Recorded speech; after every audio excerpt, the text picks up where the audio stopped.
know, there's been a heap of legends and tall tales about Robin Hood. All different, too. Well, we folks of the animal kingdom have our own version. What's up, everybody? Welcome back to Nobody Asked, but I'm your host, Tard Bryant. That's me, and today we are doing Disney's Robin Hood. I know you guys were wondering, what's the next Robin Hood movie? I saw all the comments. No, not really. There were not many. But at the same time, I know y'all watched the short. I know y'all watched the movie, and I want to say thank you. Thank you very much for those who watched and liked, and those who are subscribing. I really appreciate it. This is just something I thought of doing finally, because I really enjoy movies. So again, thank you guys so much for subscribing and for liking and for watching. On that note, let's get into it, because we are going to discuss a very, very lovely classic I love, and my son loved, and I know my wife loved, and I'm sure there's thousands of you out there, billions, the millions who love this movie. It is Disney's Robin Hood. Yes, the one with the fox, the one with the bear. We're gonna get into this right now. Nobody asked you, bold boy. I discovered a lot of controversy. I discovered a lot of negative stuff that was going on during the 70s with Disney. I mean, racism and stereotypes within the movies. Reminiscing this and that and having such a good time. Oodle-lolly, golly, what a day.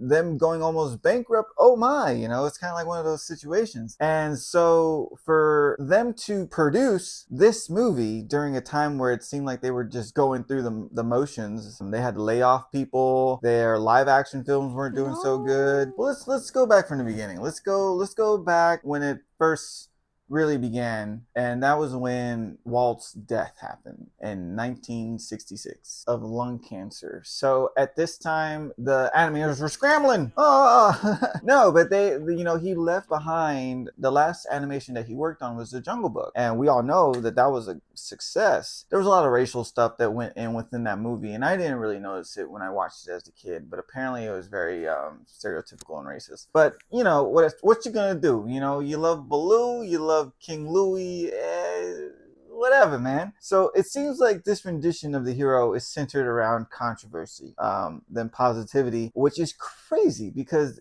it's such a fantastic movie. Like, I love watching it. It's fun. It's experimentative. That's a great word for it. It's very experimentative, because during this time, I think it was only 3 movies that really experimented with personifying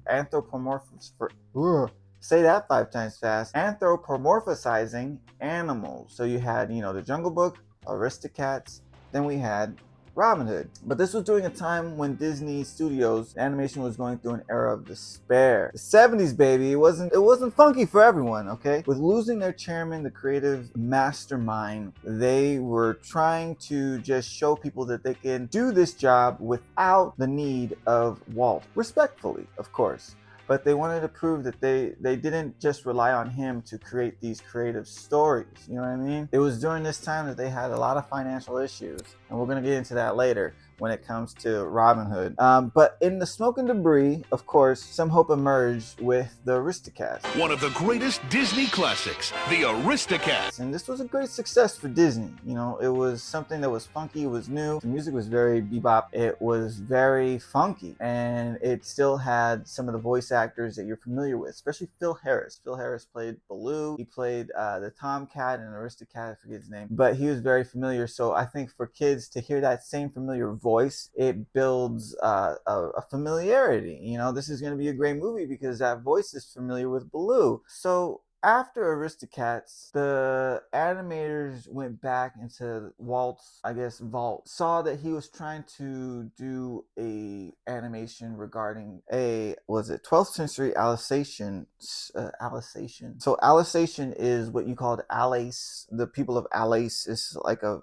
it's in France. It's a little country, town in France, country in France. Anyway, Reynard the Fox, a 12th century fable, fairy tale. Walt was very interested in this tale. It was a tale of a fox and other creatures that displayed the follies of humans. So he wanted to start experimenting with making animals anthropomorphic, giving them human characteristics. Visa Robin Hood. You know something, Robin? I was just wondering. Are we good guys or bad guys? Are robbing the rich to feed the poor? Rob? That's a naughty word. We never rob. We just Sort of borrow a bit from those who can afford it.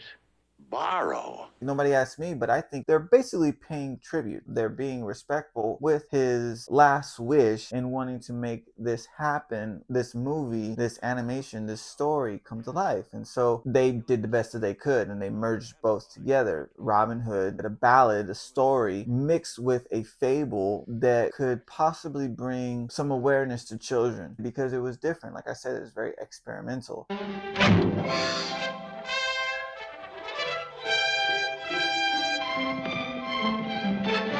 So in this Robin Hood, though, Robin Hood is played by a fox. What? Voice talented by Brian Bedford. Oh, nothing.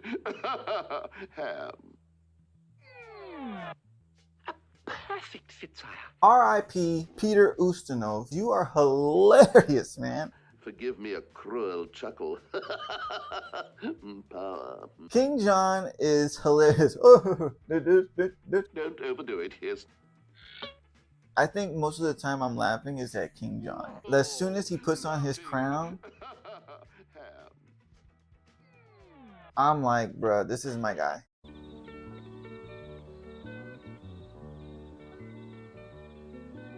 Love, it seems like only yesterday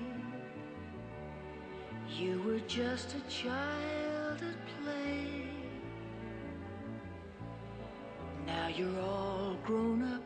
When it comes to their love, they go really in depth. High school crush, summer love. He's just goo goo gaga over here, pondering over the last summer that they had. Hey, lover boy. How's that grub coming, man? I'm starved.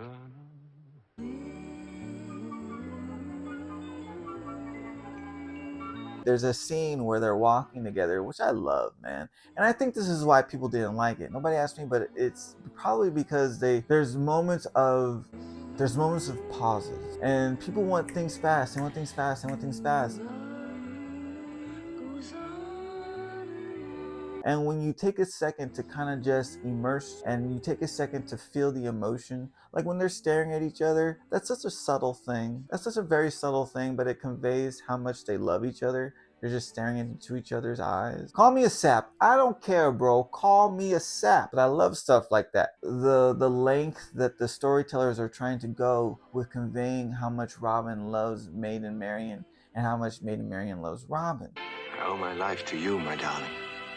I couldn't have lived without you, Robin. And that is also played into Prince of Thieves, which I will get into later. You know, it's like, why not? Why not, man? It is crazy that it was looked at as subpar. There were certain things that were reused, like animations were reused from the Aristocats, and you had stuff reused from Jungle Book. But at the same time, you can't knock them for it. They're just doing what they had to do. There was only like so many animators. You can't hit them upside the head for just trying to make it happen. And they only did it for those scenes too, so it's like I feel like I'm making a plea for them. But it's crazy because just because of that fact, it was ridiculed, or it was just looked at as like lazy or whatever, not knowing that some of the scenes in here were just beautifully hand drawn, beautifully animated. We forget that 2D is just so intensely meticulous. It's very meticulous when it comes to 2D animation. And so for them to create something, like when the tower is on fire, things like that takes animators a long time to make. And so for them to just kind of like diss this movie and not give them credit for just trying to make a brilliant movie, which it was a brilliant movie. I mean, my dude jumped from a tower into, like, it was epic. It was pretty epic, okay? Coming from the 30s to the 70s, they did a great job in providing some epic scenes. I mean, even if they did have to reuse other animations, they still had to redraw those drawings to make the animations again. And I was in animation, the magnet program at Mount Pleasant. And it's not easy just redrawing animation, especially a dance scene. My goodness, how many cells they must have gone through, how many pieces of paper. Like, and people were dissing them for reusing animation. Get out of here, bro. If you don't know, you don't know. This movie is really good. I'm actually probably gonna go watch it again right now because it is one of those movies where you can just throw on. It's a very cozy fall movie, Disney's Robin Hood. And so I highly recommend, boom, I highly recommend you guys, especially since it's a Sunday. Yeah, you ain't got nothing to do. Throw on Disney's Robin Hood, okay? Just get over your ego and throw on Disney's Robin Hood and just cuddle up with a blanket, you and the missus. It's a beautiful Disney movie, and it sucks that it's wrapped around like controversy. Some of the articles just pass over the fact that this movie was made. And I was just like, gee whiz. They don't give this movie any love. I am giving you love, Disney's Robin Hood. You guys check out Disney's Robin Hood. This is Nobody Asked But. I'm your host, Tark Bryant. Thank you again, you guys, for tuning in. And do yourself a favor, watch Robin Hood. Nobody asked you, bull boy.